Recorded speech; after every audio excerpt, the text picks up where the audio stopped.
Hi guys, இன்றைக்கி ஒரு long video தான் பார்க்க போகிறோம். இன்றைக்கி பார்த்திங்கன்னா கொஞ்சம் நம்ம வீட்டுக்கு கெஸ்ட்டு வராங்க. ஸோ அதுக்காக ரெடி பண்ண லன்ச் தான் இது.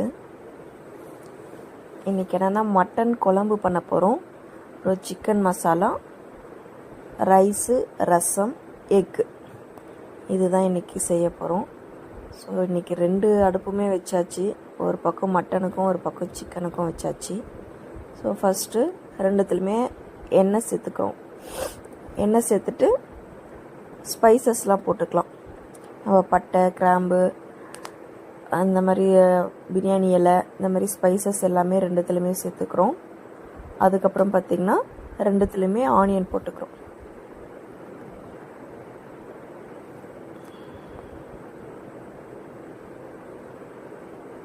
ஸோ குக்கரில் தான் நம்ம மட்டன் பண்ண போகிறோம்.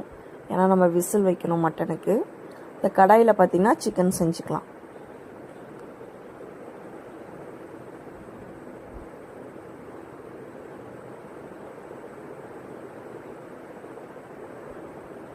ஸோ பார்த்திங்கன்னா ஆனியன் வந்து குக்கரில் நல்லா வெந்துருச்சு, ப்ரௌன் கலரில் ஆயிடுச்சு.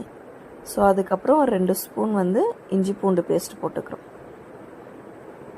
ஸோ இஞ்சி பூண்டு பேஸ்ட்டு சேர்த்ததுக்கப்புறம் கொஞ்சம் கரம் மசாலா, 2 ஸ்பூன் வந்து தனியா பவுடர், கொஞ்சம் மட்டன் மசாலா, இது 3 சேர்த்துக்கிறோம். அதுக்கப்புறம் பார்த்திங்கன்னா காரத்துக்கு மிளகாத்தூள், இது வந்து வீட்டில் அரைச்ச மிளகாத்தூள். ஸோ இது ஒரு 2 ஸ்பூன் சேர்த்துக்கிறோம். சேர்த்துட்டு ஒரு 2 நிமிஷம் அந்த மசாலா நல்லா வதங்கி வரட்டும். அந்த பச்சை வாசனை நல்லா போனதுக்கப்புறம் தக்காளி ஆட் பண்ணிக்கலாம்.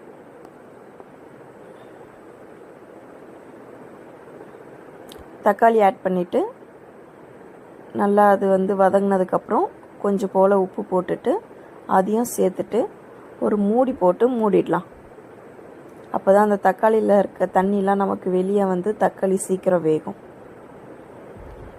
இப்போ சிக்கனில் பார்த்திங்கன்னா அந்த பக்கமும் வெங்காயம் நல்லா வதங்கி வந்துருச்சு. இப்போ அதுக்கும் இஞ்சி பூண்டு பேஸ்ட்டு சேர்த்துக்கலாம். சேர்த்துட்டு தக்காளி ஆட் பண்ணிக்கலாம். நான் இப்போ அதில் பார்த்திங்கன்னா 2 தக்காளி கிட்ட பொடியாக கட் பண்ணி சேர்த்துருக்கேன். அது இல்லாமல் 2 தக்காளி வந்து மிக்சியில் அடித்து சேர்த்துருக்கேன். ஸோ சிக்கனுக்கும் கொஞ்சம் தேவையான அளவு உப்பு போட்டுக்கலாம். போட்டுட்டு அதையும் க்ளோஸ் பண்ணி வச்சுக்கலாம். இப்போ அதுக்குள்ளே பார்த்திங்கன்னா இங்கே மசாலா, அந்த தக்காளிலாம் போட்டோம் இல்லையா, அது வந்து நல்லா வெந்து வந்துடுச்சு. ஸோ இதுக்கப்புறம் நம்ம டைரெக்டாக மட்டன்